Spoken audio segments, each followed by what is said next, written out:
Kosovie ეს არის თემა და საბა ყაფანიშვილი იქნება მოდერატორი, საბა წარადგენს სტუმრებს, მოусმინოთ ძალიან საინტერესო, ასე ვთქვათ, განსხვავებული შეიძლება ვთქვათ ეთერი ექნება და ეთერის შემდეგაც, რა ვიცი, მოკლედ სათქმელი თუ ექნება ვინმე, ცხადია მიკროფონი ღია. დიდი მადლობა.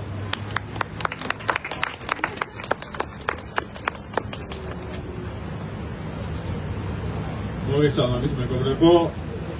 ეხლა უნდა მეთქვა 5 წუთში დავიწყებთო, მაგრამ ვიცი რომ სხვა ეთერში ვარ, ამიტომ ასე არ დავიწყებ ყოველ ეთერს. ჩვენ ვართ stand-up თბილისი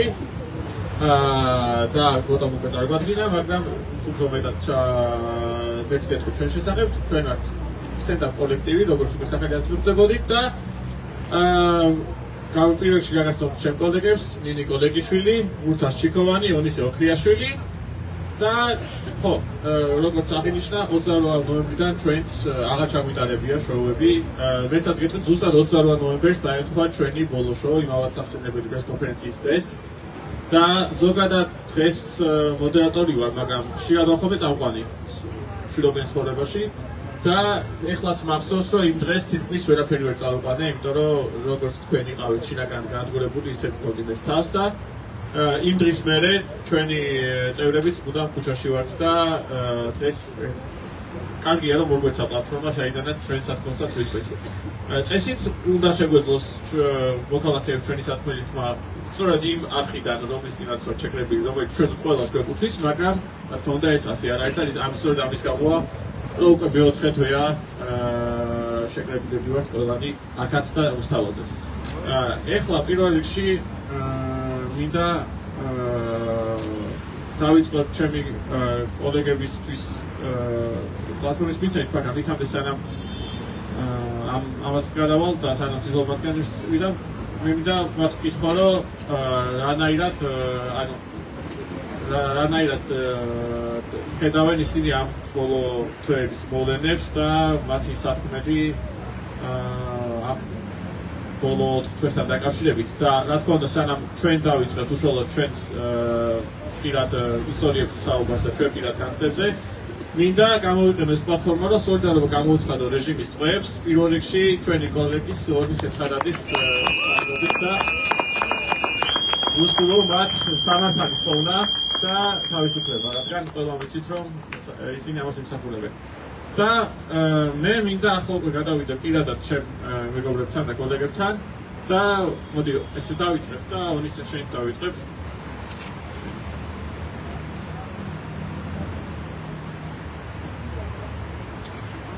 გამარჯობა. თავისუფლება და სოლიდარობა რეჟიმის ყველა ტყვეს, უერთდები სოლიდარობას ონისე ცხადაძესთვის და ხო, ნუ როგორ ხედავ ამ 4 თვეს არ ვიცი, დღეს მოკლედ იყო საუბარი იმასთან დაკავშირებით, რომ ეს ქარდი რო გავრცელდა ერთ-ერთი ჩვენი მეგობრის გვერდზე მოვიწყეთ პოლემიკა, იმიტომ რომ ესეთი კითხვა დაისვა, რომ თქვენი გაფიცვა რა გაფიცვა არისო რა. სულ 10 ტიპი ხართო, კომიკოსებიო და ედრებითო რაღაც თეატრის, კინოს და საჯარო მოხელეების გაფიცვასო და არ ვიცი, როგორც ჩანს სიტყვა გაფიცვასთან დაკავშირებით გვაქვს მხოლოდ ის წარმოადგენა, რომ აი შენი გაფიცვით რომ შეგიძლია რაღაც ეკონომიკურ ჩიხში შეიყვანო სახელმწიფო ან კონკრეტული სტრუქტურა. მაგრამ მე რო ფიქრობდი მაგაზე, რომ გაფიცვა შეიძლება იყოს რაღაც შენი ცხოვრების ძალიან მნიშვნელოვანი ნაწილის დათმობაც. და ჩვენ შემთხვევაში ესე იყო, ეხლა რაღაცა ფულსაც ვაკეთებდით ამ stand-up comedy-ის კეთებით და გქონდა ჩვენი შოუები, ყავდა ჩვენი სპონსორები და შემდეგ, მაგრამ რეალურად რაც ჩვენ ყველაზე დიდი დავწყვეთ ამ გაფიცვით არის ჩვენი ცხოვრება. ჩვენი ყველაზე დიდი სიყვარული, რაც იყო stand-up comedy, რომელსაც 2018 წლიდან მოყოლებული ვაკეთებთ და წლების განმავლობაში ამ საქმეს ისე ვაკეთებთ, რომ საერთოდ არანაირი ფული არ შემოგდიოდა, ამიტომ და პირიქით ხანდახან ჩვენი ხარჯებით მივდიოდით ხოლმე ქუთაისში, ბათუმში, სხვადასხვა ქალაქებში ტურებზე, რომ იმ ხალხისთვის ჩაგვეტანა კომედია. ამიტომ როგორ ვხედავ ამ 4 თვეს და ვხედავ ძალიან დიდი დანაკლისით, რომ ერთი ჩემი ქვეყანა რომ ესე ხელებში მაკვდება ეს ძალიან მტკივნეულია, მაგრამ მეორე რომ ეს ჩემი საქმე, რომელსაც თქვენთან ერთად ვაშენებდი ამდენი წლის განმავლობაში, ესეც ფაქტობრივად კვდება, იმიტომ რომ ძალიან რთული არის ყოველდღიური ეს მოუნელებელი ტრაგედიის რეჟიმში შეძლო და წერო ხუმრობები და გამოხვიდე ცოცხალი აუდიტორიის წინაშე და შეეცადო მათ გამხნევებას თუნდაც ხუმრობებით. და ამბობენ, რომ ყველაზე ეფექტური კომედია სწორედ ჟამიანობის დროს არის და მაგრამ არ ვიცი მე ყოველ შემთხვევაში ჯერჯერობით მიჭირს იმ ზღვის გადალახვა რომლის შემდეგაც ესე ცოცხლად გამოსვა და ხუმრობების თქმა არის ემოციურად ესე ვთქვათ გამოსვლადი რა ესე ვხედავ და რა ვიცი მომავლის მიმართ იმედიანად ვარ რა მადლობა ონისე ეს ონისეს ეკუთვნა და ეს დაში მეც დავიწყებ სოლიდარობა რეჟიმის ტყვეებს სოლიდარობა ონისე ცხადაძეს გამოგიტყდებით და ადრე მიოცნებია სასამართლოზე სტენდაფის წაკითხვაზე და ეს დამასწრო ჩათვალხმა არა სოლიდარობა კიდევ ერთხელ რეჟიმის ტყვეებს მე ბუთაშიკოვანი ვარ გაგეცნობათ პირველ რიგში თბილისში ვცდილობ სტენდაფების კეთებას 2012 წლიდან და სტენდაფ თბილისის წევრი ვარ 2019 წლიდან ბევრ სხვადასხვა კოლექტივთან ერთად მიცდია ამ საქმის გაკეთება, მაგრამ საბოლოოდ სტენდაპ თბილისში ვიპოვე ის სივრცე, სადაც თავი ვიგრძენი კომფორტულად და თავისუფლად პირველ რიგში. ჩემი აზრით, კომედია ისევე როგორც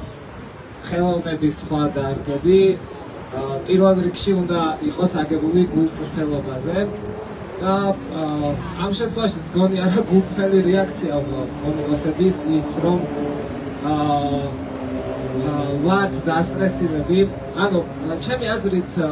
ჩვენ რა სივრცეც ქონდა სტენდაპ თბილისის სივრცე იყო ადგილი სადაც ადამიანებს შეეძლოთ პრობლემებისგან ესე ვთქვათ პრობლემის იუმორის პრიზმით შეხედვა და რაღაცა ესეთი სივრცე იყო, სადაც შეგვეძლო ესე ვთქვათ ყურადღების გადატანა, ცოტა ეს კივნეულია, მაგრამ მოდი აი ეს რაკურსიც არსებობს. და ამ შემთხვევაში ყურადღების გადატანა იმ ყველაფრისგან რაც ხდება, მგონია რომ მთავარი დანაშაულია და ეს ადამიანები ვინც ვართ პირველ რიგში ამას ვებრძვით და პირველ რიგში ჩვენ ვფიქრობთ რომ მთავარი არის არ გაგვექცეს ფოკუსი. ასევე ანუ ძალიან მნიშვნელოვანია ასევე იმისთვის რომ გულწრფელი კომედია არსებობდეს, ჩემი აზრით ნორმალური გარემო. ანუ გარემო უნდა გაძლევდეს საშუალებას რომ მისგან გაიქცე. მაგალითად დღევანდელ ნიუს გეტყვით, დღეს ვაპარაკობდით იმაზე, რომ მეშახტეებს კონტრაქცია გაუკეთეს პროფკავშირებმა გაუკეთეს კონტრაქცია. ეს ნებისმიერ სხვა დროს 2 წლის წინ, 3 წლის წინ ამ თემაზე სიამოვნებით დავჯდებოდი, ჩამოვწერდი ათობით ხუმრობას იმაზე, რომ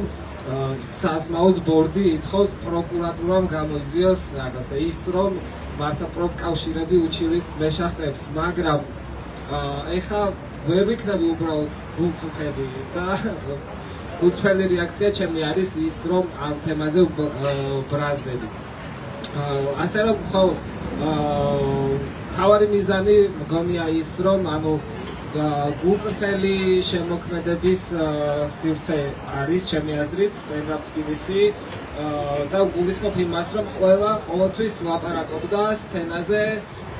საკუთარ პრობლემაზე, საკუთარ ასე ვთქვათ საბალაპარაკობდა თავის პრობლემაზე, ნინო თავის დევნილობაზე, მე შემრაობაზე. და ხო, კიდევ ერთხელ ერთ და იგივე ადგილი რო არ ვკეთებნო, მთავარი მიზეზი მგონია ეს ამ კითხვაზე, რომ უბრალოდ არ გვიტოვებს გარემო საშუალებას და უფლებას, რომ შევქმნათ სივრცე, სადაც ადამიანები შეძლებენ პრობლემებისგან გაქცევას. პირიქით. მადლობა. მადლობა. სანამ შემოსუჭით ნიკოს გადავცემ პირველში. მადლობა პირველ რიგში რომ დაგვითმეთ ეს ეთერი, რაც კარგი იქნებოდა რომ თვითონ სტუდიაში ყოფილიყო, მაგრამ ამისთვის ძალიან დიდი ხანია რაც ეს ადამიანები იბრძვიან და დიდი მადლობა პირველ რიგში იმ ადამიანებს, ვინც საზოგადოებრივი მოწყობის წინ განან უკვე ამდენი დღის განმავლობაში და ჩვენი ხმის მოპოვებისთვის იბრძვიან, რაც ძალიან მნიშვნელოვანია და რა თქმა უნდა მეც მინდა რომ სოლიდარობა გამოვისხადო რეჟიმის ტყვეებს. ჩემთვის ამ პროტესტში მათი ბედის გადაწყვეტა ყველაზე მნიშვნელოვანი საკითხია და ჩემი დღე იწყება მათზე ფიქრით და მთავრდება მათზე ფიქრით და მათი წერილების დაკითხვით და მათ შესახებ ინფორმაციის მოპოვებით და ჩვენთვის რა თქმა უნდა ძალიან რთულია ის ფაქტი რომ ჩვენი კოლეგაც დატყვევებული ყავს რეჟიმს და ერთი რაღაც რაც ჩვენთვის ძალიან კარგად გამოხატავს ჩემს შინაგან მდგომარეობას რაც ოდისე ცხადაძემ განაცხადა თავის წერილში როგორც ჩვენმა ოდისემ თქვა 2018 წელს გავაკეთებთ სტენდაპს და თავიდან ძალიან ენთუზიაზმზე იყო ეს ყველაფერი ყოველ კვირას მოდიოდით ჩვენს ბარში სადაც ვამბობდით ხუმრობებს და აქედან არ იყო არანაირი შემოსავალი, მაგრამ უბრალოდ ეს იმდენად დიდი ნაწილი იყო ჩვენი ცხოვრების და იმდენად გვიყვარდა, რომ ამას ძალიან თავისუფლად ვაკეთებდით და შემდეგ სულ რამოდენიმე წელია რაც ხალხმა უფრო მეტმა ადამიანმა გაიგო, რომ საქართველოში სტენდაპ კულტურა არსებობს და არიან ადამიანები, რომლებიც ამას აკეთებენ და რაღაც წლევანდელი, შაშანდელი წელი იყო ძალიან დიდი კულმინაცია და დიდი მიღწევა ჩვენთვის, იმიტომ რომ ჩვენმა ერთ-ერთმა კომიკოსმა თავისი პირველი ქართული სპეციალი ჩაწერა ოდისემ და სრულიად ანშლაგით გაიყიდა ბილეთები და ეს ჩვენთვის ყველა თითოეული ჩვენგანის გამარჯვება იყო, არა მარტო მისი. და ოდისე ცხადაძეს ეწერა ესეთი რაღაც, რომ როგორც იქნა მაშინ როცა ვიპოვე ჩემი თავი და დავიწყე რაღაც ისეთის კეთება, რაც მიყვარდა, თითქოს ზუსტად მაშინ დაიწყო ჩვენი ქვეყნის უკუსვა და მე ჩემთვის ძალიან რეზონირდა ეს თემა, იმიტომ რომ ჩემთვისაც რაღაც ისეთი მომენტი იყო, რომ ჩემ ესეთ ყველა თითოეულმა კომიკოსმა სტენდაპ-ში რაღაცნაირად იპოვა თავისი ნიშა, ჩვენ ჩამოვაყალიბეთ ჩვენი ხმა, რასაც წლების განმავლობაში ვარჯიშობდით ამას, ბევრ ცუდ ხუმრობას ვამბობდით თუ კარგ ხუმრობას და როგორც იქა აღმოვაჩინეთ ის, რომ გაგვეგებინებინა ხალხისთვის მიგვეტანა რა იყო თუნდაც სტენდაპი და რაზე გვინდოდა საუბარი და სწორედ ამ მომენტში აი უკვე 28 ნოემბრიდან ვეღარ ვახერხებ ამის გაკეთებას და შეიძლება ვიღაცისთვის ეს არ არის ვიღაცამ გითხრას რომ რა დროს ხუმრობაა და საერთოდ არ უნდა გიდოდეს ხუმრობა, მაგრამ ჩვენთვის ეს იყო როგორც რაღაც ჩვენი იდენტობის ძალიან დიდი ნაწილი. და ხშირად თავიდან როდესაც დავიწყე სტენდაპის კეთება და ხალხს ვეუბნებოდი რომ სტენდაპს ვაკეთებ, არ იცოდა ხალხმა რა იყო ეს. და ახლა უკვე ქუჩაში ვცნობდნენ როგორც სტენდაპერებს და ეს ჩვენ სულიად დამოუკიდებლად შევძელით რომ ამისთვის მივაღწია და ერთი ხანის მოსვლით წარმოიდგინეთ რამხელა ტკივილს უნდა განვისვიდეს ჩვენ რომ ამ რაღაცის გაკეთება აღარ გვინდოდეს და აღარ გვინდოდეს არა უბრალოდ შინაგანად აღარ შეგვეძლოს რომ სტენდაპი გავაკეთოთ და ჩემი აზრით ეს ჩვენი ეს პროტესტი ხშირად გვაქვს ხოლმე საუბარი რომ ვიკრიბებით რომ იქნებ დააბრუნდეთ, იქნებ ესე მოვიფიქროთ ხალხი ხშირად გვეუბნება რომ ალბათ რამდენი ხუმრობა დაგიგროვდათ თავში და ხანდახან ვფიქრობთ რომ არა, როგორც მუსტასო თქვა რომ მე არ ვფიქრობთ შეიძლება როგორც ხუმრობის დონეზე ამ თემაზე, მაგრამ ჩვენ თვითონაც გვაქვს ძალიან ბევრი შინაგანი ბრძოლები. იმიტომ რომ არც ერთი ჩვენგანი არ ყოფილა ასეთ სიტუაციაში, არც ერთი ჩვენგანი არ ქონია ასეთი ხანგრძლივი პროტესტის გრძნობა. ხშირად ქონია რომ გავსულვართ აქციებზე, მაგრამ ესე გამოდიოდა რომ საქმე ბოლომდე არ მოყვავდა და სამწუხაროდ ეხლა მოვედით ამ მომენტამდე, მაგრამ ძალიან ბევრი ადამიანი ალბათ თქვენს გარშემოს და შეიძლება თქვენც ხართ ისეთი, რომ ხშირად ამბობენ რომ უკანასკნელი რომ ვიყო, მაინც ვიდგები რუსთაველის წინაშე, რუსთაველზე და მე მგონია რომ ჩვენს პატარა ჯგუფში არიან ზუსტად ისეთი ადამიანები, რომლებიც სანამ არ დაგვიჭერენ, ალბათ ჯერ კიდევ ვიქნებით რუსთაველს.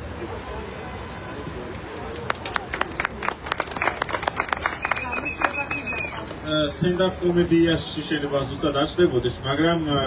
ჩემ მეგობრების მენისაც და ჩემი პირად განცდებზე ფიქრისასაც გამახსენდა ბეჭდების ძანებლისგან სცენა, ბიბის რომ თხოვს ტენდიტორი რომ უმღერეს სიმღერაო და ის რომ უნება რომ დიდი დარბაზების და ავიჟამისთვის სიმღერები არ გვაქვსო და აი დაახლოებით ეგრეა ხოლმე კომედიაც რომ არ არის ესე მარტივად რომ აი რაღაცა გვედურება დაგემართა ცხოვრებაში და მე მაგაზე მიდი ხა გამკლობის მექანიზმად ხუმრობა დაწერე რაღაც მაგით ეგრე იწყება ყველა საუკეთესო უმეტესობა საუკეთესო კომედიის მაგრამ ეს ესეთი პირდაპირ სწორხაზოვანი პროცესი არ არის როდესაც არის ეს განსაცდელი რაც ქვეყანას მოევლინა და ის ქარტეხილები რასაც გავდივართ მუდმივი ძალიან რთულია რომ ეს უბრალო იუმორის საკნად აქციო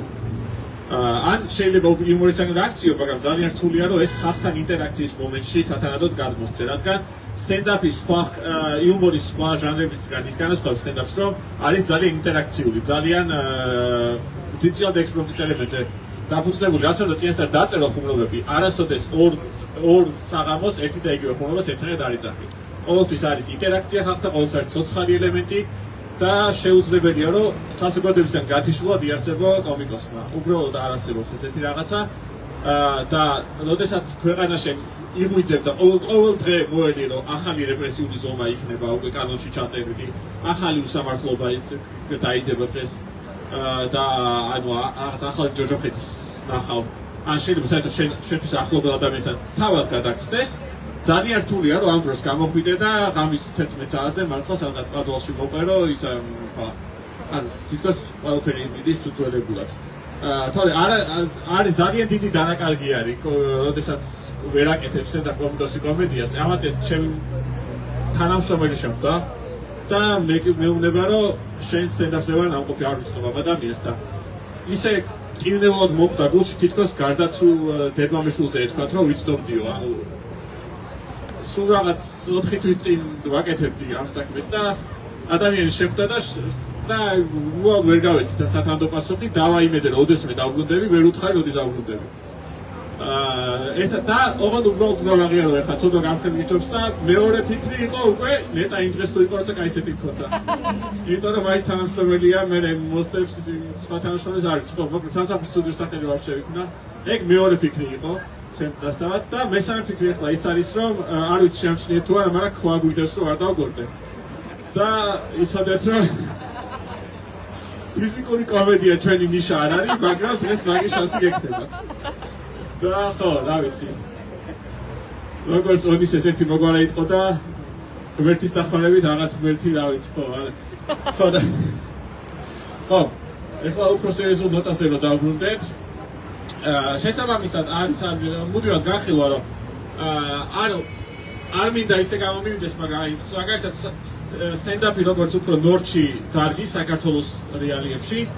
არ იღებს რა თქმა უნდა არ იქცევს იმხელა ყურადღებას და ეხა იონისებაც ახსენა და მეც მიფიქრია რომ შეგვიძლია თუ არა ამას ესე მარტივად მივცეთ იგივე წონა რაც პირობითაც სხვა პროფესიებს გაგწევს იმიტომ რომ თუნდაც იმიტომ რომ სტენდაპით ფული არ ეშროება და თითოეულ სტენდაპერს როგორც წესი აქვს სხვა სამსახურიც იმიტომ რომ ნუ ვერ იწყოდეთ მარტო სტენდაპით ჯერჯერობით ამ ქვეყანაში მაგრამ აი როდესაც შესაყოლელ საქმეს წდები რისი გულისთვისაც მართლა აი ალბათ ჩემ ხედვარეთ წარმოვიდგენიათ რომ პრობლემები არ მაქვს ცხოვრებაში მაგრამ ჩვენთვის სტენდაპი იყო ის გზა რამაც აი მართლა გამოსავალი გაპონინა იქნებოდა ეს სულიერი თუ ფიზიკური და საზოგადოების ცხოვრებას დამაბრუნა და ერთ-ერთი მიზეზი ის გამოც ყოველდღე ვარ ტრელამის დღემდე აქციებზე ის არის რომ საზოგადოებას უკვე ჩემ საზოგადოება დაგვიქვამ იმის ნაწილად დაგვიქვამ და ეს ნაწილად დაგვიქვამ ვიდრე კოპიროჩი თავს რომ სტენდაპის გავლით დაუბრუნდი მას მე წლების განმავლობაში არ ვიყავი საერთოდ აქტიური საზოგადოებრივად კი არა ზოგადად ფიზიკურად არ შემეძლო აქტიობა და ჩვენთვის ეს იყო ისეთი ხელოვნების ის ფორმა სადაც ჩემ თავს პოულობდი და სადაც ჩემი რეალიზაციისთვის რომელიც ჩემი რეალიზაციისთვის იყო უმნიშვნელოვანესი და დღემდე თუ რამე მენატრება პირველ რიგში ეგ არის და აი როდესაც საუბარი არის რომ აი რა ვიცი 2024 წლამდელ ცხოვრებაში დაგენატრება პირველი რაც მენატრება არის სტენდაპი რეგულარული სტენდაპი სადაც აი ერთი სემესტრი მომიწია გასვლით სწავლა და იქაც პირველი რაც ვაწუხებდა ის იყო რეგულარობით ვერ ვაკეთებდი სტენდაპს და მე მინდა იმას აქ ნარკვია ცოტა იქეთ წავიყვანო საუბარი რომ რა როლი შეიძლება ეკავოს ხელოვნებას იმ პერიოდში როდესაც და თუნდაც პირველ რიგში თქონდა ხელოვნების ჩვენ დარგს იმ პერიოდში როდესაც ქვეყანა გადის მართლა მისი უახლესი ისტორიის განმავლობაში უდიდეს უარყოფით ტრანსფორმაციას და თვალსა და ხელშუა მყარდება აი არ ვიცი იქამდე რომ ისტორიის წიგნებში ან უბრალოდ უცხოეთის ახალ ამბებში გითხოთ ისეთი სტილის ავტორიტარიზმი.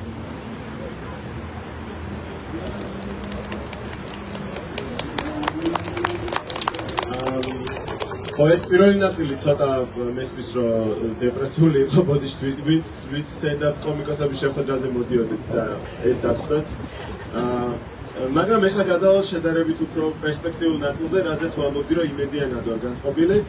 ზოგადად ხელოვნების როლი არ ვიცი რა შეიძლება იყოს, მაგრამ რომელ ხელოვნებასაც ვიცნობთ ჩვენ ყველაზე კარგად იმისი პერსპექტივიდან ვიტყვი სახედავს სტენდაპ კომედიის და ზოგადად იუმორის როლს დღევანდელობაში. მე მგონია რომ ბიძინა ივანიშვილი დღესდღეობით ცდილობს რომ შექმნას ახლებური საქართველო, რომელსაც ეყოლება ახლებური არქეტიპები და ახლებური გმირები. და ეს ადამიანები ხშირ შემთხვევაში მათი პიროვნების მოდელი დაფუძნებული იქნება ძალმომრეობაზე, ბლატაობაზე, ძველ ბიჭობაზე და ასე შემდეგ. ეხლა გადახსენებთ რამდენიმე кейს და მანდიდან გამომდინარე ვიტყვე რისი თქმა მინდა. აი მაგალითად თუ გახსოვთ, როდესაც ბერა ივანიშვილს იმის გამო რომ ვიღაცამ Facebook-ზე აგინა, ბერა ივანიშვილმა ანზორ ჩუბინიძე მიუგზავნა 15-16 წლის ბავშვებს სახლში და მერე ეს ბავშვები დაამცირეს რაღაცა და ეს ამბები ყველას გახსოვთ. ეხლა არის მაგალითად ხარება, რომ აბა პიდარასტებს ჩავაბარო საქართველოს, ამას რო ამბობს ტელევიზიაში და ეს რო ახალ ნორმად უნდა იქცეს თითქოს და ჩვენს რეალობად. არის 19 წლის ბიჭი მოკლული ვარკეთილში, რომელიც იმის გამოცემეს, რომ მან უბრალოდ თქვა, რომ რაღა დროს ქურდული სამყაროა. ანუ ეს ყველაფერი იმიტომ ხდება, რომ რაღაცა ნარატივში ჯდება, ესე იგი. იმ ნარატივში, რომელსაც ქვია რუსული ნარატივი და რომლის განხორციელებელიც არის მთავარი ბიძინა ივანიშვილი და მისი ხელის ბიჭები ქართულ ოცნებაში. ამიტომ ჩვენ როგორც იუმორისტებს რაც შეგვიძლია გავაკეთოთ რეალურად ეხა ისინი რასაც აკეთებენ ისინი თესავენ ტერორს ჩვენს თავებში ანუ სანამ შენ რაღაცას გააკეთებ რომ იქამდე შეგეშინდეს ამისი გაკეთების და რეალურად ჩვენ როგორც იუმორისტებს რა შეგვიძლია გავაკეთოთ რომ აი ეს ხალხში ჩამოყალიბებული შიშები გარდაუქმნათ დაცინვად ანუ აი ეს ხარებას კი არ უნდა გვეშინოდეს ხარებას უნდა დავცინოთ ბერას კი არ უნდა გვეშინოდეს, ბერას უნდა დავცინოთ და როდესაც ეს ადამიანები გახდებიან სასაცილოები მასებისთვისაც, უფრო მარტივი გახდება მერე ფიზიკურ სივრცეებში მათი დამარცხება. ამის მაგალითად ყოველთვის მომყავს ხოლმე ოტპორის რევოლუცია სერბეთში, სადაც ძალიან დიდი როლი ჰქონდა იუმორს და ძალიან დიდი როლი ჰქონდა აი ამ მათი დიქტატორის, ესე ვთქვათ, ძალიან გამასხარავებას. იმდენად რომ მის სახელსაც კი აღარ ახსენებდნენ საპროტესტო ბანერებზე და ესეთი რაღაცა ეწერა რომ ის დასრულდა. არც კი ამბობდნენ ვინ დასრულდა, ამ კაცს გვარი აღარ მახსოვს, აბა ხო არ გახსოვს. მილოშევიჩი გვარსაც აღარ ახსენებდნენ, უბრალოდ ის დასრულდა. იმდენად უგულებელ ყოფდნენ მის არსებობას, რომ ეს ყველგან ჟონავდა უკვე და ეხლა არ ვიცი მე იუმორისტული ბანერების როლი რამხელა იყო სერბეთის რევოლუციაში 2000 წელს, მაგრამ ესე ერთი კომპონენტის დამსახურება არზოს არ არის რაღაცები, ყველაფერი არის კომპლექსი სხვადასხვა ელემენტების და ჩვენ როგორც იუმორისტების და როგორც ხელოვანების ერთობა შეგვიძლია ეს გავაკეთოთ, რომ ჩვენს თავში აღმოცენებული შიშები გარდაუქმნათ რაღაც სხვა ემოციად, რომელსაც უფრო მარტივად გავუმკლავდებით.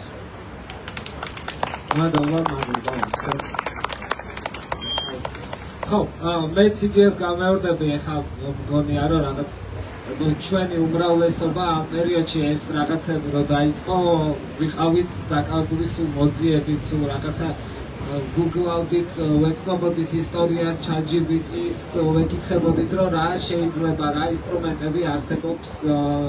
რა ისტორიული გამოცდილებები არსებობს, რომ ებრძოლო რეჟიმს და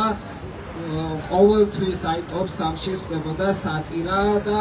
იუმორი ყველა წყაროზე და ყველა სორსიდან. და უბრალოდ კიდევ ერთხელ გამეორდები ამ ნაწილში, რომ ფიზიკურ სივრცეში საჭიროა სხვა მენტალური გზაობა, როგორც კომიკოსისთვის, ასევე მაყურებლისთვის. იმიტომ რომ სტენდაპი ერთგვარი თერაპია არის და გაძლევს საშუალებას, რომ იუმორით გაექცე რაღაცა პრობლემებს, მაგრამ სატირა მიმართული უნდა იყოს უშუალოდ ობიექტზე და უშუალოდ ობიექტს უნდა აყენდეს დარტყმას. ამიტომ არაფერი ნორმალურად არ ხდება ამ ქვეყანაში, კომიკოსები თქვენ თვალწინ პირიან და ეს ერთ-ერთი მაგალითია. მაგრამ აი ისევ პოზიტიურად რო გავაგრძელოთ ეს ამბავი, ანუ მე ველოდები ჩვენგან, ველოდები რაღაცებს არ გავხელ, მაგრამ მე ანუ სატირას ხედავ ისევ აქციების სივრცეში და ჩვენ ვფიქრობ ყოველ შემთხვევაში რომ ფიზიკურ სივრცეში თუ გაჩნდება იუმორი, უნდა იყოს ისევ ქუჩაში, უნდა იყოს ბიძინა ივანიშვილის სახლთან, უნდა იყოს მათ პირად სივრცეებში, სადაც დისკომფორტი შექმნათ, იმიტომ რომ რეჟიმი ვერ იტანს, როცა მას დასცინიან. რეჟიმს ძალიან ეშინია საკუთარი თავის იუმორით გაუფასურება, იმიტომ რომ როცა ადამიანს დასცინი, როცა მის მანკიერებებს ამხელ, ესე ვთქვათ, ამ კრეატიული ფორმით, ვეღარ რჩება მას არგუმენტები, რომ შეგებრძოს, ანუ ადამიანი ძალიან მარტივად შეუძლია მოგერიოს ხუმრობით, იმიტომ რომ ჩადგები პოზიციაში, როცა ვეღარც ხელს დაარტყამ, როცა ვეღარც წახვალ და ვიღაცასთან იჩივებ, რომ დამამცირა ამან, იმიტომ რომ ხუმრობა არის. ამიტომ ხო, ჩვენს მომავალს უახლოეს მომავალს ხედავ ქუჩაში, ისევე როგორც თითოეული ჩვენგანს.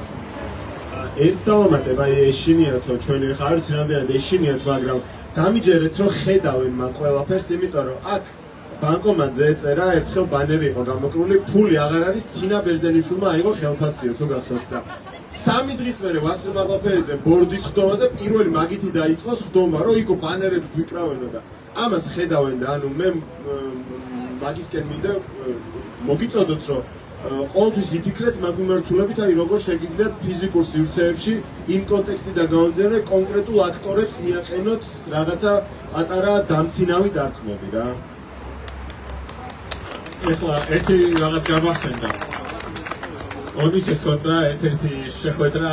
ქუჩაში შემთხვევით ერთ-ერთ დეპუტატთან და იმის შემდეგ აღმოვაჩინეთ, რომ ჩვენი სტენდაპ ჩანაწერები ქონდიათ ქართული ოცნების ონლაინ ფასს და უცებ აღმოჩნდა, რომ ოდიშეს ჩანაწერები არსებობდა მათ ხელში და ისინი სტენდაპ მოიცან ანუ საბას იმის ჩანაწერები არ არსებობდა ქართული ოცნების მადლობა ღმერთს. იმის თქმა უნდა, რომ მე რომ დავით კაჭარავასთან მივედი რაღაც კონფრონტაციისთვის, ზუსტად 1 საათში დადეს ჩემი გასაშავებელი ვიდეო ბჭყალებში, რომელიც აწყობილი იყო დაახლოებით 16 საათიანი ვიდეოების კომპილაციიდან 15 წუთიანი მონაკვეთი. ანუ ჩემს ყველა გადაცემას უყურეს, რაც ინტერნეტში იყო და მე დადეს პატარა მონაკვეთი, რითიც ბჭყალებში მასშტაბებდნენ და საბას იმის თქმა უნდა, რომ ეს ადამიანები ხო მიზნად იღებენ კომიკოსებსაც რო არ გეგონოთ, რომ და ყველა ხელოვანს მოკლედ ვინც სისტემის წინააღმდეგ მიდის და მათ წინააღმდეგ რაღაცას ამბობს. მადლობა, რომ შემახსენდა, რომ ვორდიქ დადიდი მშლობა. ხო, ამის შემდეგ აღარ დაიჭერებ ჩემ ბიოლოგიის დიპლომს, მაგრამ ხო, წინაცხოვლებაში ეგრე იყო. და ხო, იმას და კონკურსი რაღაც გინდა გეთქვა? ხო, და ამიტომ ეხლა ცოტა ხანი რახან კურსის აღგზავნეთ კომენტარი უკვე ნინიკოს გადავცე მიკროფონს. რა იყო კითხვა? ხო, ვიცი. არ ვიცი, ძალიან კარგად ისაუბრეს ორივე ადამიანმა. ერთი რასაც შემიძლია დავამატო, არის ჩემთვის რაც მოქონდა სტენდაპს და ეს არის რაღაც საერთოს აღმოჩენა აუდიტორიასთან, როდესაც რაღაც ისტორია გადამხდებოდა თავს და ამას ყვებოდი სცენიდან და ვიღაცების თვალებში რომ ხედავდი, რომ მათაც მქონიათ მსგავსი შემთხვევა, რაც ერთი მხრივ დრამატული არის, იმიტომ რომ არ ვარ ესეთი უნიკალური, როგორც მეგონა, მაგრამ მეორე მხრივ ეს იმას ნიშნავს, რომ ჩვენ ძალიან ბევრი კოლექტიური გამოცდილება გვაერთიანებს და ჩემი აზრით სწორედ აქედან იწყება ჩვენში მიძინებული სოლიდარობის ემოციის გაღვიძება. და ამიტომ მგონია, რომ თუ რაიმე იუმორის მხრივ მით უმეტეს, ანუ როცა ამ პროტესტს უკვე ქონდა იმის მაგალითები, რომ თუნდაც ბანერების მხრივ რამდენ ადამიანს რამდენი ადამიანი შეიძლება დაკონექტდეს რაღაც ბანერთან და მათი სათქმელი გამოხატოს იმ ბანერმა და ასე შემდეგ. და ჩემი აზრით სწორედ ეს არის, რომ ჩვენ რაღაცნაირად იუმორის დახმარებით, ვერთიანდებით და ერთი და იგივე ემოციებზე ლაპარაკობთ და მე თუ რაღაც ხუმრობას ვიტყვი და თქვენ გაგეცინებათ, იმიტომ რომ თქვენც გაქვთ იგივე გამოცდილი, მით უმეტეს ის დროს, როცა ესეთ აბსურდში ვცხოვრობ და რაღაც ისეთი რაღაცები ხდება, რაც ხანდახან შეიძლება დაუჯერებელი იყოს და ცინიკურიც იყოს, თუნდაც მაგალითად ჩემთვის ყველაზე მეტად რაც მახსოვს არის ხალხის კომენტარები, როდესაც პოლიცია ცდილობს ვიღაცის დაჭერას და ამ დროს მე ვიღაცა გამოდის და არ გავატანეთ, ანუ თითქოს დაჭერის პროპორციულობა არ იმას დაკავშირებით, რამდენი ხალხი გაუჭება და რამდენი მეგობარი ყავს, თუ ვიღაცას ცოტა მეგობარი ყავს, იმას დაიჭერენ და ანუ ესეთი რაღაცეები ის რომ ვიღაცა დადაშავია და მაგით დაიჭერენ, არამედ უბრალოდ რომ შეგიძლია პოლიციას არ გაატანო, რაღაც ძალიან კომიკურად ჟღერს თითქოს, მაგრამ ეს ჩვენი რეალობა არის და მე ის ადამიანები ვინც გავატანეთ სამწუხაროდ ახლა შეიძლება 7 წელი აღმოჩნდა ციხეში და ესე მგონია რომ ზუსტად ჩვენში სოლიდარობის გაღვიძება და ერთმანეთთან კავშირის დამყარებაში დაგვეხმარება იუმორი.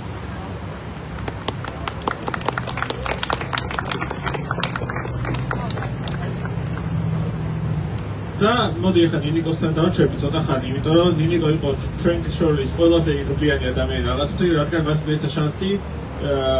რომ შეესრულებინა სტენდაპი ბოლო პერიოდში უცხოეთში, რა თქმა უნდა, იმიტომ რომ საქართველოში არ გვაქვს ჯეჯობით მაგის ბედნიერება და ამ მხრივ არის ძალიან საინტერესო ნინიკოს გაგზავნა პირადად ჩემთვის, როგორც კომიკოსისთვის, იმიტომ რომ აი წამით შეეძლო მოწყვეტილიყო ამ ფიზიკურ რეალობას და მიიღო ის დისტანცია, გით მენტალური, გით გეოგრაფიული, რომელიც მას უფრო საშუალებას მისცემდა პირველ რიგში, რომ სცენას დაბრუნებულიყო და როგორი განცდა იყო ამ დიდი ქარტეხილების პერიოდში სტენდაპ სცენაზე დაბრუნება, ნინიკო, მინდა შენი გამოსწორება მოყვე. ძალიან ვღელავდი და თავს ძალიან დანაშავედ გრძნობდი მაშინვე როგორც კი წავედი, იმიტომ რომ რაღაცნაირად გავიცდი იმ ფაქტს, რომ მე შემეძლო ეს გამეკეთებინა და თუნდაც თქვენ და თუნდაც ონის ეს არ აქვს შესაძლებლობა რომ თავის ხელოვნებას გაყვეს და იქაც ძალიან სევდიანი ტიროდი ძალიან ცუდი იყო ყოველი წუთი რაც გავატარე, მაგრამ ყველაზე რთული ის იყო რომ ეს იყო ფესტივალის ფარგლებში და იქ საუბრობდით იმასთან დაკავშირებით თუ სხვადასხვა ადამიანებს რა პრობლემები აქვს სხვა ევროპის ქვეყნებიდან სტენდაპთან დაკავშირებით და ზოგი იძახის რომ კონკურენცია დიდი, ზოგი ამას ამბობს და ანუ ამ დროს მე შეიძლება ხურობის გამო დამიჭირო და რაღაც ძალიან უტრირებული პრობლემები მქონდა, რაც იმათთვის ცოტა წარმოუდგენელი იყო. მაგრამ ჩემთვის არ ვიცი, თუნდაც ის მომენტი, როდესაც პირველად გაიცინეს ჩემ ხურობაზე, პირველად ანუ რაღაც ძალიან ნოსტალგიური იყო და ძალიან მომინდა, რომ რაღაც ჩვენ საქართველოშიც გაგრძელებული იყო ყველაფერი და ამიტომ რომ გაგრძელდეს მე რომ ჩემ პატარა ლევგენ ნინიკოს აუსრულდეს ოცნება თუ შეიძლება ყველანი მოდით საზმაოს აქციებზე და გამოდით რუსთაველზე და თუ ფიქრობთ რომ აზრი არ აქვს, ჩემი აზრით ძალიან ცდებით, მაგრამ იმას მაინც აქვს აზრი რომ თქვენს მეგობარს დაუდგეთ გვერდში თუნდაც რაც შეიძლება დელუჟენალ იყოს, როცა აი თქვენი მეგობარი რომ თავის ყოფილ შეყვარებულზე გიყვებათ და იცით რომ იმის აღარ უყვარს, მაგრამ მაინც ხარი უნდა დაუჭიროთ, იმიტომ რომ თქვენი შეყვარებულია, თუ შეიძლება ისე დამიჭირეთ მეც ხარი და მოდით რუსთაველზე.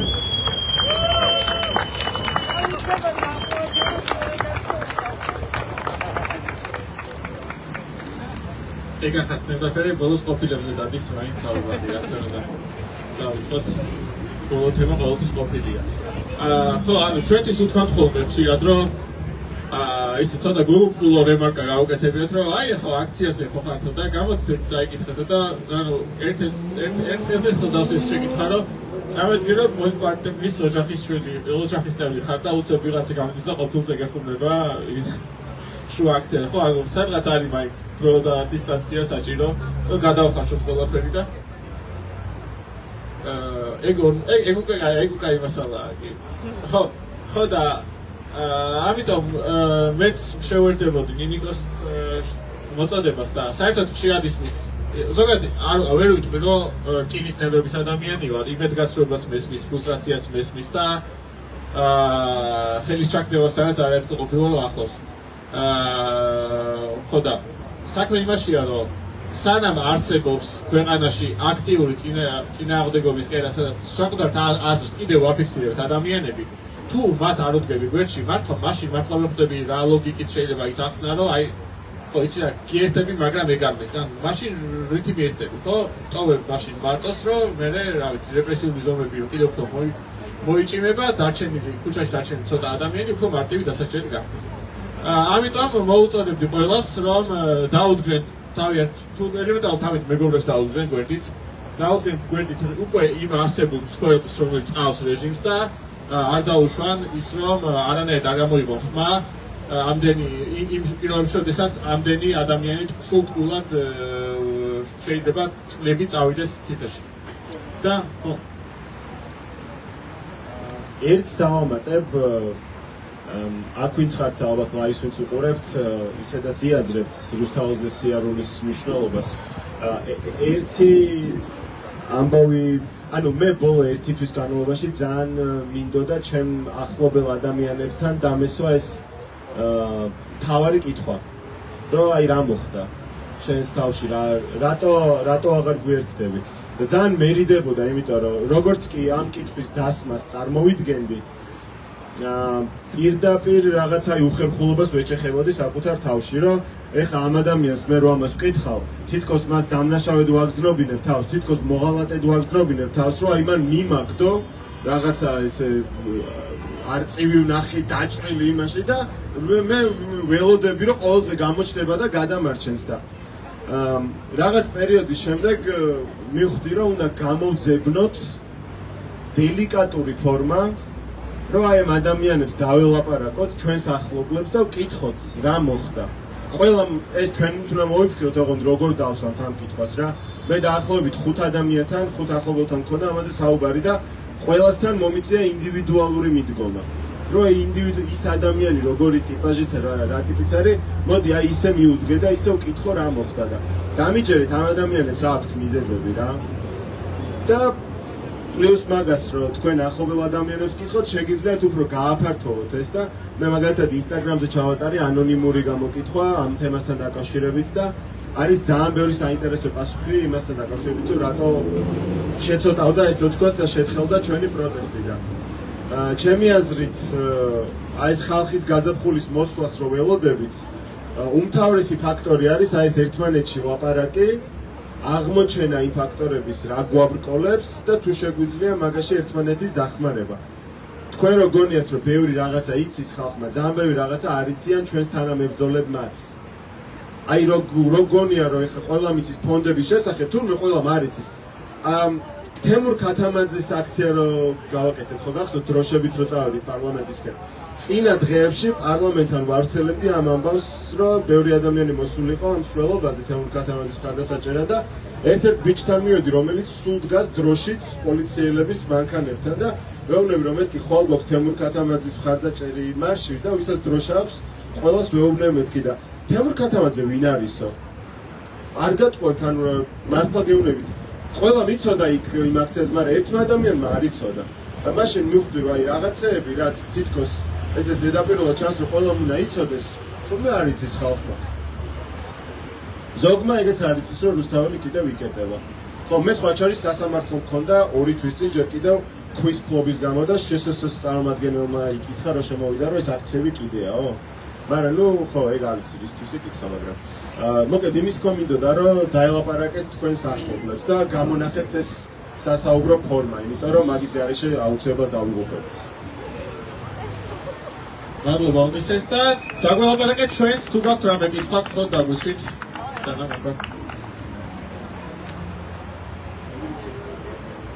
რამე რა, ხო თუ არის რამე კითხვა, ჩვენთანი ძალიან დიდი სიამოვნებით გაგცეთ პასუხს. იქამდე მოვთი დაამატებთ. მე ისევ გამეორდები და რაღაცაერთ მინდა შევაჯამო ჩემ მხრიდან ისევ და ისევ მეც კითხა სათქმელია ისე ავიდა უფრო პოზიტიური რომ ვიყოთ, ანუ კიდევ ერთხელ გამეორდები რომ ვფიქრობ იუმორი, მიზანმიმართული სატირა ჩვენ სივრცეში, პროტესტის სივრცეში აუცილებლად იქნება ეფექტური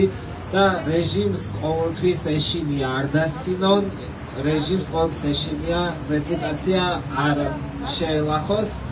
და არის მე ჩემი მხრიდან პირობას გაძლევთ რომ აი ნელ-ნელა ვიკრებ ძალებს მენტალურ მზაობას ვეძებ და აუცილებლად მე ჩემ ნაწილს თუ რასაც ვახერხებ ვაკეთებ, მეც გავაკეთებ და ყველას მოგიწოდებთ რომ გამონახეთ ეს შეიძლება ერთ-ერთი ომისემ რაც თქვა, ერთ-ერთი ფორმა იყოს ის რომ სატირა, ის რომ დავცინოთ უბრალოდ ამ ოსნოებს ბოდიში მადლობა კიდევ ერთხელ სოლიდარობა ოდისეც ხადაძეს და ყველა რეჟიმის დღეს. მეგობრებო, პირველი კითხვა საშუალო ინსტაგრამით მოვიდა. კი და გერმანიიდან გვეკითხებიან. შეკითხვის ავტორია. ხო, მოკლედ გვეკითხება ემიგრაცია რითი დაგეხმაროთ, თუ შეგიძლია გითხრათ. ხო, ფულითო, არ ვიცი. ჩვენ ანუ ყველას შეგვიძლია პირველ რიგში ვიდაგეხმაროთ, რომ საფონდების არარსებობაში ფანდრეიზერები რო დაიდება, დაჯერებული ხალხის იმ ხალხს დაეხმაროთ. ასევე, ხო, ეგ იქნება ალბათ პირველი დახმარება და სხვა მხრივ ხა, მოიცეთ, ეგ თვითონაც გამოიცნობდნენ. და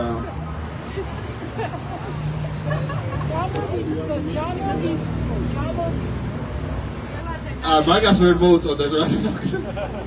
მოდი, გულს დავით ისა, გულზე ხელს დავიდე და ვერ მოუწოდებ.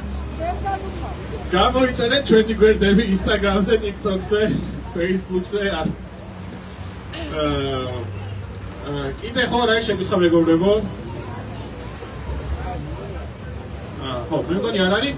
მაშინ ხო, რავი, მოემზადეთ რუსთაველისკენ მაშინისთვის და მე გოთა აქ არის, თუ ის გადავცე მიკროფონი. თათი შეგემოგცე მიკროფონი. მადლობა დიდი, მეგობრებო, მადლობა დიდი ჩვენთვის და როდესაც დავბრუნდებით გეგმის ყველას ჩვენი შოუებზე.